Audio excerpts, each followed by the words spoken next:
Assalamualaikum warahmatullahi wabarakatuh. Perkenalkan, kami dari kelompok 6 yang beranggotakan Jihad Khalifaroh, Umratul Aliyah, dan Primas Dikta Zidan. Di sini kami akan membahas mengenai teologi pembebasan Asghar Ali Engineer. Baiklah, tanpa berbasa-basi lagi, marilah kita simak penjelasan berikut ini. Berikut ulasan mengenai biografi dan riwayat hidup dari Asghar Ali Engineer. Asghar Ali Engineer adalah tokoh intelektual berkebangsaan India yang dikenal sebagai seorang insinyur dan juga aktivis sosial. Ia lahir pada tanggal 10 Maret 1940 di kota Bohra, India. Ia merupakan seorang Muslim Syiah, tepatnya Syiah Ismailiyah, yang merupakan agama mayoritas di kota Bohra. Asghar Ali mendapat pendidikan agama melalui ayahnya yang merupakan seorang ulama, sehingga ia akrab dengan bahasa Arab, tafsir, fikih, dan lain-lain. Ia juga menguasai berbagai bahasa yang menjadikannya akrab dengan berbagai literatur keilmuan. Pada tahun 1956, ia menempuh pendidikan teknik di Universitas Vikram. Kemudian tahun 1962, ia mendapatkan gelar doktor. Setelah itu, ia bekerja di Mumbai Municipal Corporation selama 20 tahun, kemudian memutuskan untuk berhenti. Setelah pengunduran dirinya tersebut, ia mulai aktif menulis artikel-artikel di berbagai media-media, terutama menyangkut isu-isu sosial di India pada masanya. Pada tahun 1983, ia mendapatkan gelar kehormatan Dalit dan dikenal sebagai sarjana Islam. Hal ini menjadikannya aktif dalam berbagai penelitian dan studi-studi Islam terhadap masalah-masalah sosial, hak asasi manusia, dan sebagainya. Asghar Ali memiliki riwayat sebagai pengajar di berbagai universitas di berbagai belahan dunia, termasuk negara-negara Eropa, Asia, dan Amerika. Dan ia juga aktif di berbagai konferensi-konferensi Islam internasional. Rekonstruksi berarti membangun kembali. Membangun kembali di sini agar teologi itu menjadi ilmu yang berguna pada saat ini.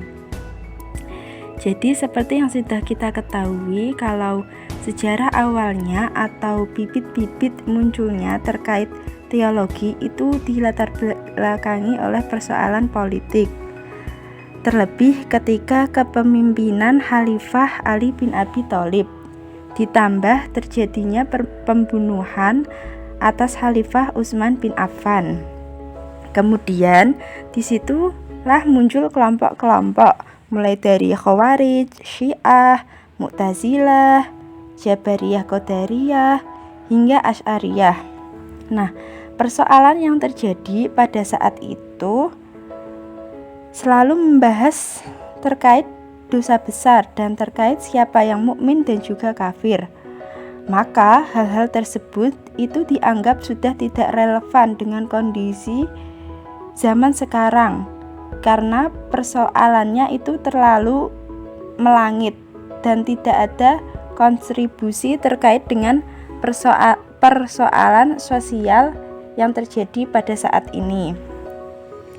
Kemudian perlunya rekonstruksi terjadi yang awalnya berbau teosentris atau bersifat ketuhanan harus direkonstruksi menuju antroposentris, yaitu harus bisa menjawab persoalan sosial mulai dari kemiskinan, ketidakadilan, HAM, dan lainnya. Melihat hal-hal tersebut, jadi dilihat dari pemikiran teologi klasik itu memiliki beberapa kelemahan.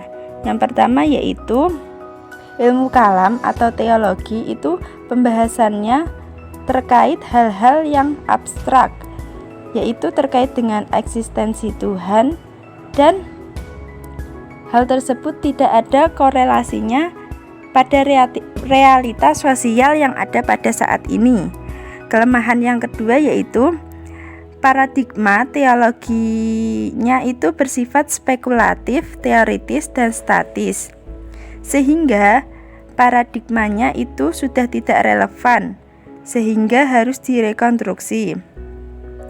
Maka perlunya rekonstruksi atas pemikiran teologi klasik harus dilakukan agar persoalan atau ilmu terkait teologi ini itu bisa menjawab tantangan zaman yang terjadi. Pengertian teologi pembebasan diambil dari dua kata majmuk, yakni kata teologi dan pembebasan. Teologi adalah ilmu yang mempelajari tentang Tuhan dan hubungannya dengan manusia dan alam semesta. Sedangkan kata pembebasan merupakan istilah yang muncul sebagai reaksi atas istilah pembangunan. Kemudian hal tersebut menjadi ideologi pengembangan ekonomi yang cenderung liberal dan kapitalistik, di mana ini umum digunakan di negara dunia ketiga sejak tahun 60-an. Teologi pembebasan awalnya adalah gerakan yang dilakukan oleh para romo, uskup, dan bagian-bagian lain gereja di tahun 60-an. Kebanyakan tokoh-tokohnya adalah pastor yang relatif punya otoritas dan profesional secara akademis.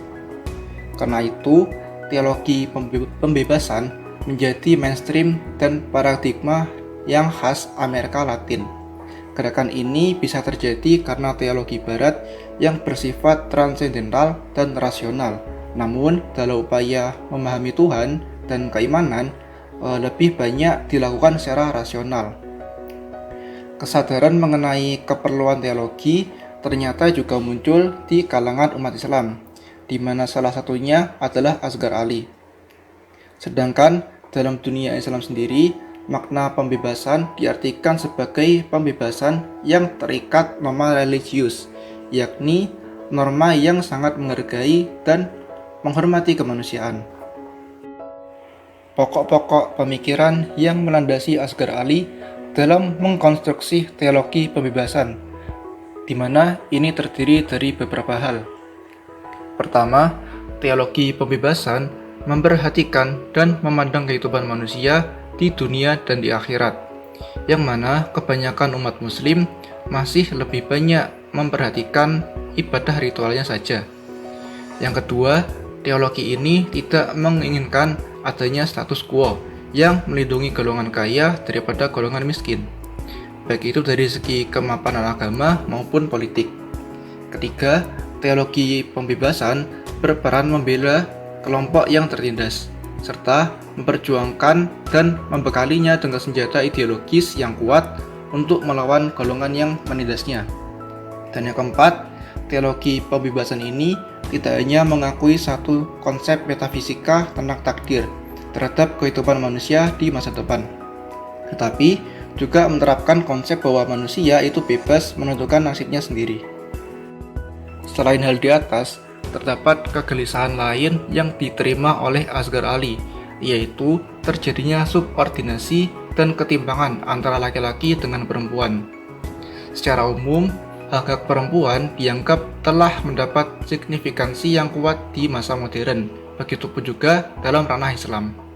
Namun, secara historis, kedudukannya masih berada di bawah kaum laki-laki.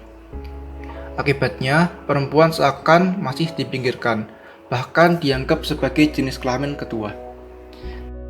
Ketidakadilan ini berasal dari struktur sosial yang menyebabkan superioritas laki-laki di atas perempuan yang dianggap inferior. Kegelisahan-kegelisahan tersebut yang mendorong Asghar Ali dalam membentuk teologi pembebasannya. Teologi pembebasan dipahami sebagai teologi yang bukan hanya berfokus pada sisi transenden saja, tetapi juga membedah mengenai sisi pembahasan praktikalnya juga. Dalam hal ini, Asghar Ali berupaya menumbuhkan kembali nilai-nilai revolusioner yang terkandung di dalam Al-Quran.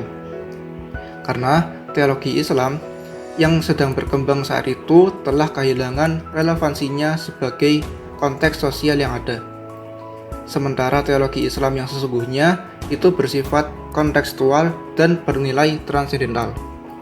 Menurut Asghar Ali, teologi Islam telah mengalami penurunan makna, sehingga tujuan Islam tidak nampak. Maka dari itu, komitmen Islam terhadap terwujudnya keadilan sosial ekonomi dan terhadap golongan masyarakat lemah harus dikembalikan seperti semula.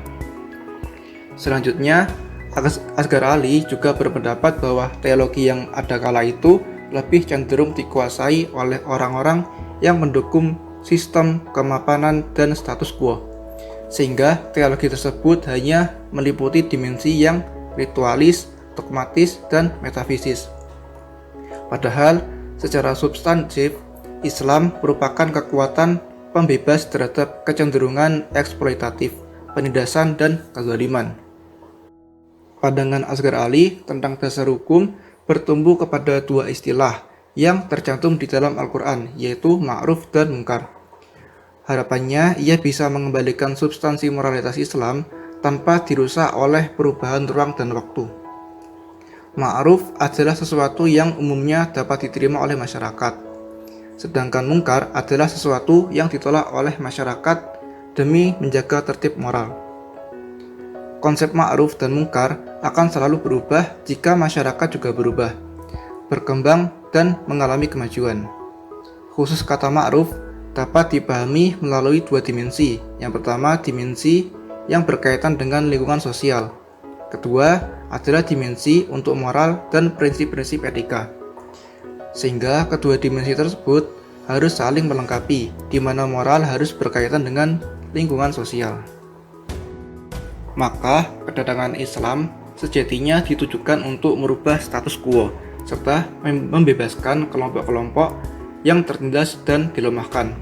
Di sini kita bisa melihat melalui ajaran agama Islam yang menantang riba, perbudakan, barbaris, ketidakadilan ekonomi, politik, dan gender, serta kecenderungan eksploitatif.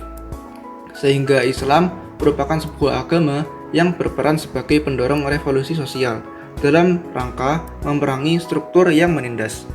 Tujuan dasarnya adalah persaudaraan yang universal, kesetaraan, dan keadilan sosial. Asghar Ali menilai teologi klasik cenderung berfokus kepada masalah-masalah yang abstrak dan elitis, sehingga perlu adanya gerakan revolusioner yang disebut sebagai teologi pembebasan. Teologi pembebasan menurut Asghar Ali dapat diartikan sebagai kebebasan yang menitikberatkan pada aspek akal atau konstruk berpikir dalam menafsirkan kitab. Konsep kebebasan bagi Asghar Ali merupakan kebebasan untuk bertindak dan kebebasan untuk memilih. Pilihan merupakan hak prerogatif Tuhan sebagai substansi yang tak terbatas. Bagi Asghar, teologi itu tidak hanya bersifat transendental, tapi juga kontekstual. Teologi yang hanya berkutat pada wilayah metafisik akan tercabut dari akal sosialnya. Baginya, teologi adalah refleksi dari kondisi sosial yang ada, dan dengan demikian suatu teologi adalah dikonstruksi secara sosial. Metode pemikiran Asghar bersifat normatif, kontekstual, dan transendental. Bersifat normatif karena dia selalu mendasarkan pada ayat-ayat Al-Quran sebagai sumber rujukan terhadap kasus-kasus sosial politik maupun teologi. Sedangkan kontekstual dimaksudkan untuk menafsirkan ajaran-ajaran agama yang bersifat normatif, yang belum mengenal waktu dan tempat ke dalam sosio-kultural yang ada, yaitu dengan cara membaca kondisi sosial masyarakat yang berlaku. Kemudian bersifat transendental karena ayat-ayat tersebut memerlukan pengetahuan yang cukup mendalam dan memahami antara teks dengan konteksnya. Mungkin itu saja penjelasan dari kami. Terima kasih atas perhatiannya. Kami pamit undur diri. Wassalamualaikum warahmatullahi wabarakatuh.